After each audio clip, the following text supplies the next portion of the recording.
서가지고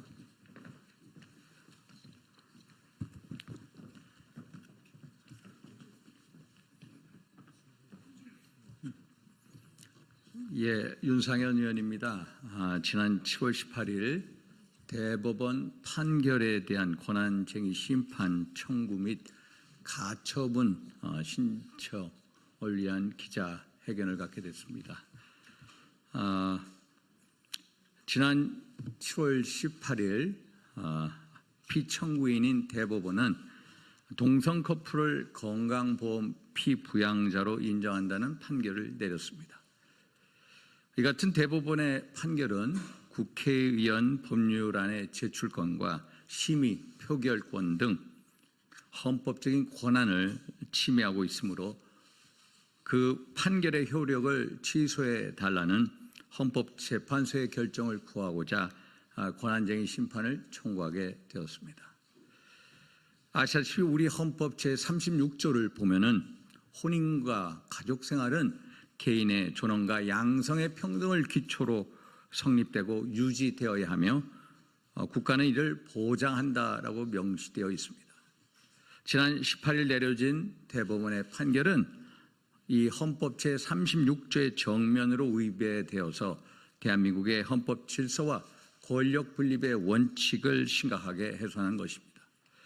국가의 주요 정책 결정과 관련된 권한을 입법부나 행정부가 아닌 사법부가 침해하여 국민주권에 기반한 민주주의의 근간을 흔드는 판결입니다.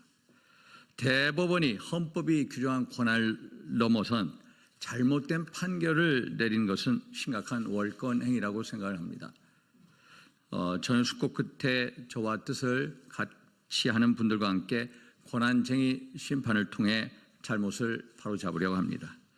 평소 이 일에 앞장서 주시는 존귀하신 이용훈 목사님, 또 오정현 목사님, 이재훈 목사님, 손현보 목사님, 또 권한쟁의 심판 대리를 맡아주신 배보윤, 도태우, 박성재 변호사님, 그리고 저와 함께 권한쟁의 심판을 청구하는 우리 조배숙 의원님, 김도우 의원님, 조정훈 의원님, 또 박충건 의원님께 감사의 말씀을 올립니다. 여러분들과 함께 대한민국의 헌법을 끝까지 수호하겠습니다. 감사합니다. 다음 어느 분 하시죠? 도태우. 안녕하십니까. 이번 대법원 판결을 듣고 깜짝 놀랐습니다. 입법 없이 동성혼을 합법화하는 문을 열고 있다고 생각했기 때문입니다. 우리 동성혼 합법화의 입법을 통해서 문이 높자 소수 고위직 법관을 통해서 사실상의 법형성을 하는 그러한 흐름이 이렇게 있어 왔고 그것이 작용한 것으로 생각되었습니다. 이것은 국회 입법권을 침해하고 혼인 헌법상 조항을 위배하는 심각한 2중 3중의 헌법 파괴였습니다. 그래서 이것을 고민하다가 저는 우리 배보윤 변호사님을 비롯한 법조 선배님들의 고견을 구하고 또 손현보 목사님을 비롯한 이 주제에 오래도록 투신해 오신 많은 교계의 원로들을 또 만나 뵀습니다. 그러면서 이 뜻에 함께할 우리 국회의원님들을 수소문한 끝에 우리 윤상현 의원님을 비롯한 총 5분의 국회의원님께서 과감히 뜻을 함께 하셔서 권한쟁의 심판에 또 가처분 신청에 이르게 되었습니다. 상세한 내용을 기자회견문 낭독으로 조금 발표드리겠습니다. 저는 대한민국 헌법 질서를 사랑합니다. 대한민국 헌법 질서가 개인의 근본적 자유를 보호하기 때문입니다.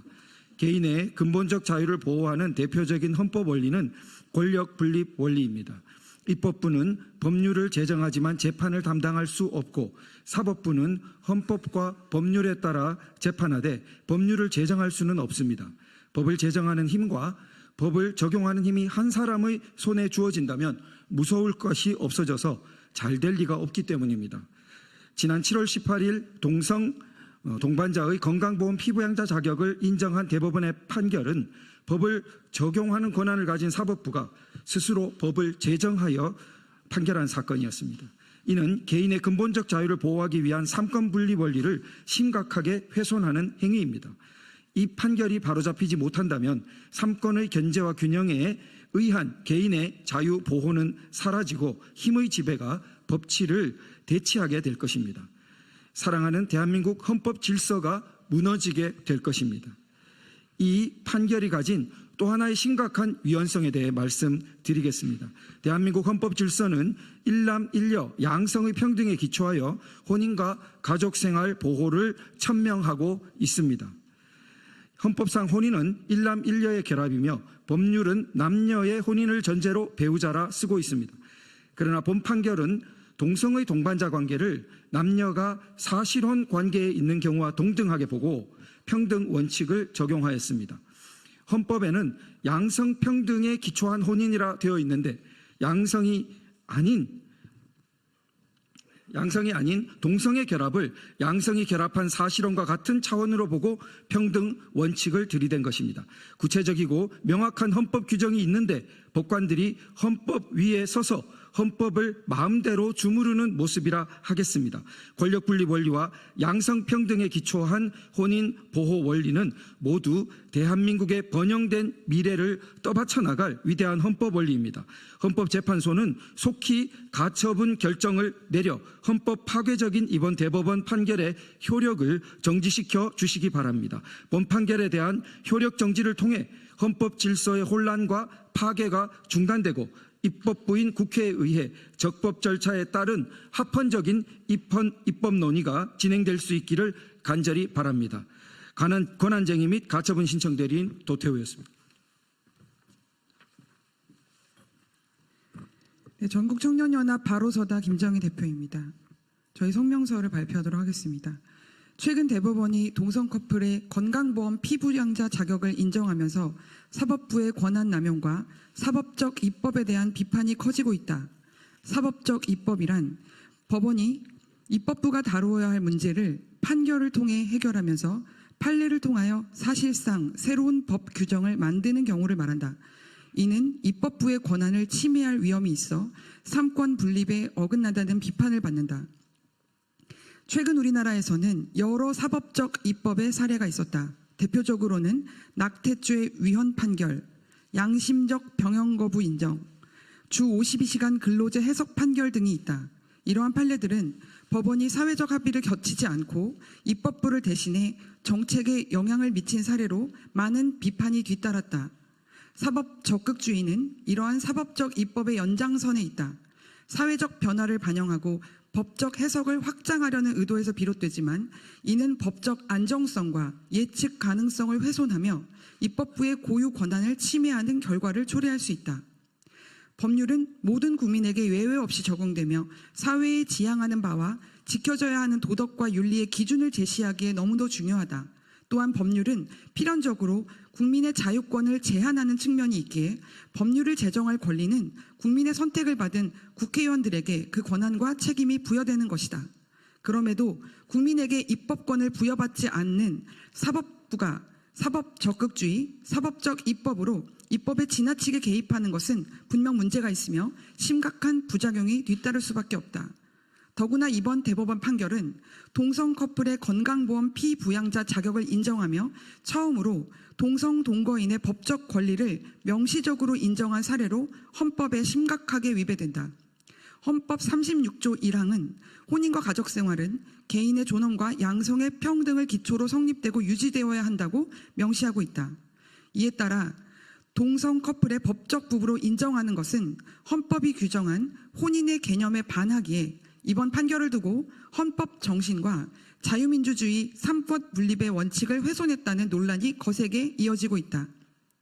동성 커플의 법적 지위와 건강보험 제도의 변경은 남성과 여성으로 이루어진 전통적 가족 제도의 근간을 흔들고 가족을 중심으로 구성된 기존 사회보장제도의 근본을 뒤흔드는 판결로 이는 반드시 사회적 합의를 통해 입법부가 결정해야 할 사안이라는 것이다. 이번 판결로 인해 법원이 입법부의 영역에 개입해 자유민주주의의 핵심 원칙인 삼권 분립이 훼손되었다는 우려가 제기되고 있다. 이에 우리 청년들은 동성 커플의 법적 지위를 인정하는 이번 판결이 헌법에 명시된 가족제도를 붕괴시키고 사회적 질서에 미칠 부정적 영향을 우려하며 사법부의 사법적 입법을 강하게 규탄한다. 또한 앞으로 건강한 가정을 수호하고 헌법 정신과 자유민주주의를 지키기 위해 사회적 목소리를 내는 활동을 지속할 것을 다짐한다. 네, 안녕하십니까. 저는 저의 자랑스러운 조국 대한민국을 사랑하는 미국 변호사 김자훈입니다. 서구권은 장구한 세월 동안 기독교, 유대 세계관이라는 튼튼한 반석 위에 찬란한 문명을 꽃피워왔습니다. 특히 1517년 종교개혁을 통해 개인이라는 개념이 등장한 이래 전 세계가 칭송에 맞지 않는 인권이 눈부시게 발전했습니다. 하지만 인권이 너무 발전한 까닭일까요? 서구는 어느 순간부터 인권이 아닌 것을 인권으로 부르기 시작했습니다. 이는 이른바 프랑스 68혁명의 영향 때문인데 68혁명의 핵심은 서구가 자랑하던 프로테스탄티즘의 영향으로 형성된 서구적 근대성의 해체였기에 반기독교적 색채를 띨 수밖에 없었습니다. 그렇기에 그들은 기독교에서 중시하는 남자와 여자의 구분과 한 남자와 한 여자가 이루는 가정의 해체를 이루기 위해 최선을 다했습니다. 그러고 마침내 그들의 지난한 노력은 서구권, 제도권 안에서도 열매를 거두었습니다. 미국도 예외는 아니었으며 그 열매가 맺히기까지 결정적인 역할을 한 것은 다름 아닌 미국의 사법부였습니다. 정치적으로 편향된 미국의 법관들은 연방과 각 주의 법원에서 사법권을 행사하여 조금씩 기존의 질서를 잠식해 나갔습니다. 그리고 마침내 미국의 연방대법원은 2015년에 판결한 오버즈펠 사건에서 자유라는 미명 아래 동성혼 합법화를 승인했습니다. 이는 기존의 사유체계를 완전히 전복하는 결정이었을 뿐만 아니라 법률적 양심을 가지고 헌법을 수호해야 하는 사법부가 자신의 소명을 완전히 저버리는 일이었습니다. 지금 대한민국의 상황도 이와 같습니다. 대법원이 지난 7월 18일 국민건강보험법상 피부양자의 범위에 동성 동반자를 포함시키기로 결정함으로써 우리는 미국의 전철을 밟기 시작했습니다. 이 판결은 미국의 사례에서 볼 수 있듯이 단순히 동성 동반자에게 피부양자의 지위를 주는 것이 아니며 동성혼 합법화의 수순을 밟는 판결입니다. 여러분, 선진이 무엇입니까? 그것은 단순히 앞으로 나아가는 것이 아니라 올바른 방향으로 나아가는 것이며 설령 나아가야 할 방향이 온 길을 되돌아가는 것이라고 한다면 기꺼이 그렇게 하는 것입니다. 그렇다면 선진국이란 무엇입니까? 앞에서 말씀드린 선진의 길을 가는 나라입니다. 여러분, 우리는 미국의 전철을 밟아서는 안 됩니다. 선진국이라 불리는 그들이 후진의 길을 간다면 이제는 우리가 선진의 길을 선도해야 할 것입니다. 이 위대한 회군을 통하여 대한민국의 선진화를 함께 완성합시다. 감사합니다.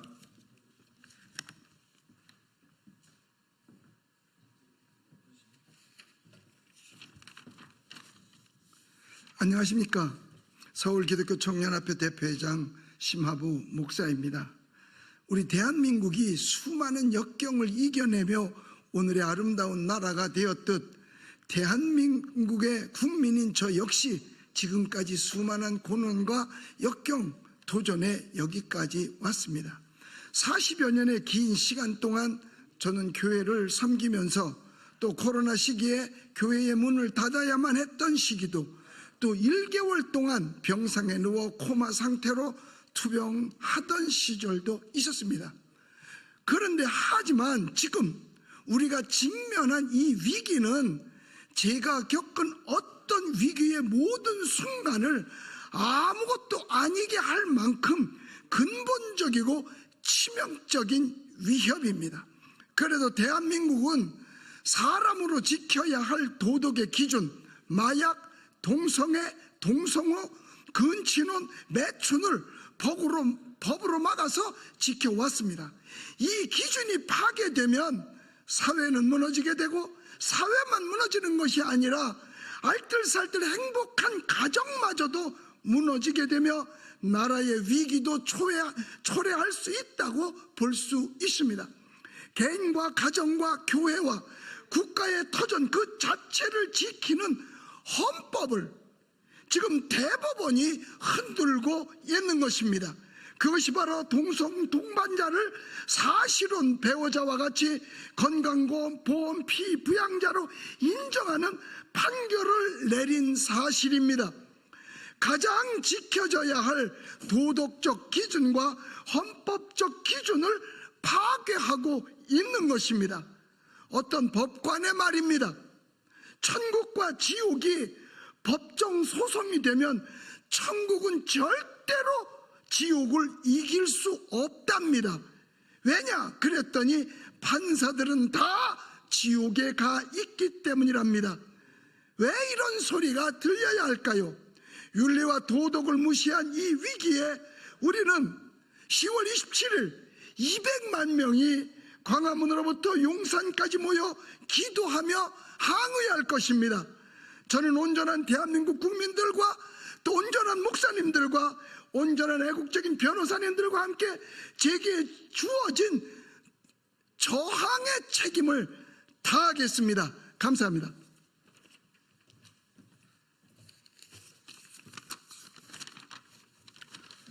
안녕하십니까. 좋은나무교회 담임목사 이강우라고 합니다. 저는 어렸을 때 우리 마을에 불도저가 하나 들어오는 것을 봤습니다. 그런데 이 불도저는 학교에 운동장이 없는 이 사실을 알고 반나절 동안을 나가서 일하고 가기로 했습니다.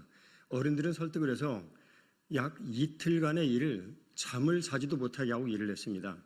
농번기에 있었던 마을의 어른들은 모두 다 일손을 멈추고 와서 일을 했죠. 그때 만일 자기 일을 하고 있었다면 그 사람은 아마 역적으로 취급되었을 것입니다. 그런데 이 운전 불도저 기사가 운전을 하다가 그만 땅으로 떨어졌습니다. 너무나 피곤했기 때문이죠. 한밤중에 일을 하던 모든 그 지역의 우리 부모님들은 횃불을 들고 일을 하다가 쉿 하고 모두 숨을 죽이며 쳐다보았습니다. 잠잘 시간을 준 거죠. 우리 부모님들이 그렇듯 자손들을 세움으로 이 나라가 여기까지 왔습니다.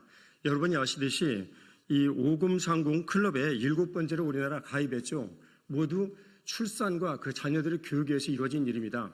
그런데 이 문제가 2050년이면 인구 절벽이 되어 국가 존립의 위기가 닥친다라고 말을 합니다. 또 어떤 그 사람들은 모두 통계에 의해서 조사한 내용을 이렇게 말을 합니다. 미국과 캐나다가 동성혼간의 이 사실을 인정한 이후에 출산율이 매우 격감을 했다라고 말을 합니다.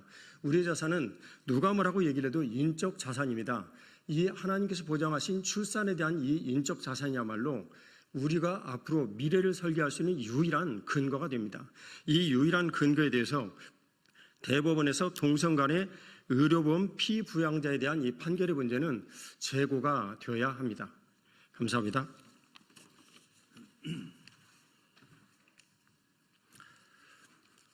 저는 10월 27일 연합예배 200만 명 연합예배의 실행위원장 손현보 목사입니다.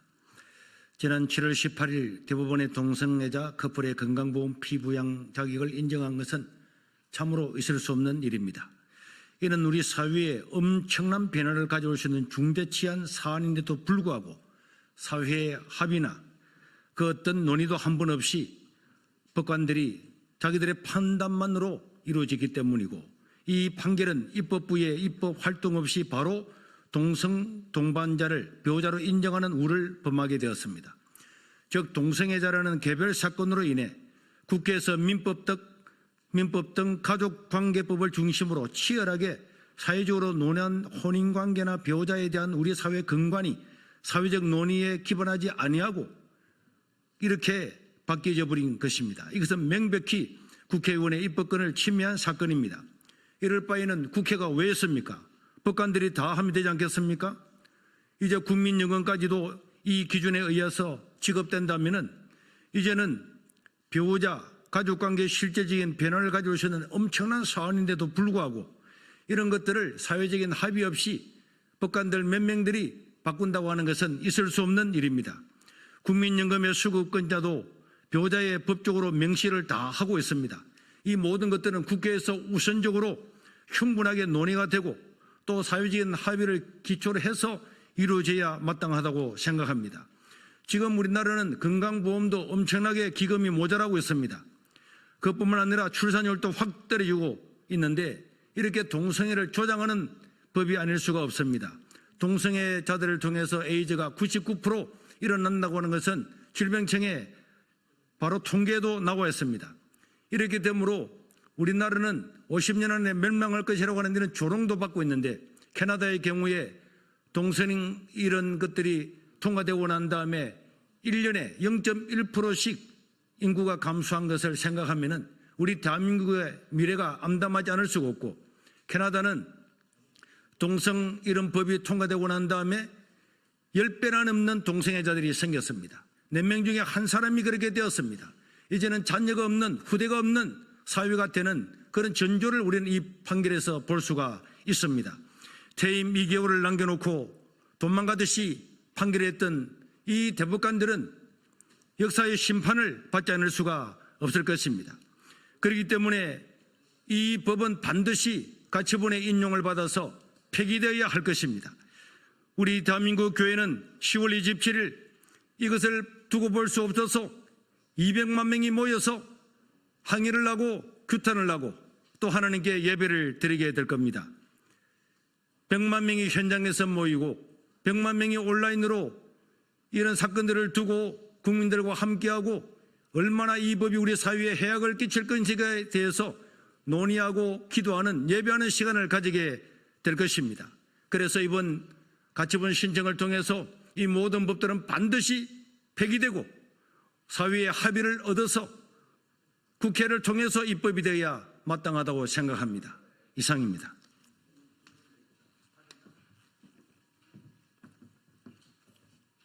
네, 배보현 변호사입니다. 주요 청구 내용에 대해서는 같이 권한쟁의 심판을 수행하는 도태호 변호사께서 잘 말씀해 주셨습니다. 저는 이제 두 가지 관점에서 보충 말씀을 드리겠습니다. 먼저 이 사건은 대법원 판결이 법률의 규정 없이 헌법 위반되는 판단을 한 겁니다. 따라서 국회는 입법권은 국회에 있음과 동시에 국회 입법권에는 국회의원들의 법안 제출권과 심의 표결 권한도 부여되어 있습니다. 그래서 국민의 대표로서 이 사건의 경우에는 법률의 규정이 없기 때문에 이와 같은 대법원 판결이 국회의 권한을, 입법권을 침해함과 동시에 그 내포인 국회의원의 법안 제출권과 심의 표결권을 침해하는 것이기 때문에 그것에 대해서 또 이것을 구제할 수 있는 헌법 침해를 수호할 수 있는 다른 수단이 없습니다. 국회 의결을 거쳐서 한다면 시간이 지나고 상당한 어려운 점이 있습니다. 따라서 국회의원이 국회 입법권 침해와 국회의원의 심의 포결권을 근거로 해서 권한쟁의 심판을 청구할 자격이 있습니다. 이게 첫 번째고, 두 번째 말씀드릴 것은 권한쟁의 심판을 헌법재판소에서 심리하고 권한의 범위나 존재, 권한의 침해 여부에 대해서 확인을 합니다. 주문에서. 그리고 그와 동시에 그 권한 침해의 원인이 되는 처분 등의 공권력 행사를 취소할 수 있도록 되어 있습니다. 이 사건의 경우에는 법원의 판결이 권력 분립의 원칙에 의해서 국회의 입법권이나 국회의원의 입법권을 침해한 사안이고, 헌법 36조의 헌법에 허용되지 않는 헌법 질서를 파괴하는 것이기 때문에 이 사건의 경우는 헌법의 수호기관인 헌법재판소에서 이 판결을 취소해 주십사는 청구가 들어가 있습니다. 모쪼록 청구하는 것이 관철되어서 우리 헌법 질서가 수호되고 유지 보존되기를 기대합니다.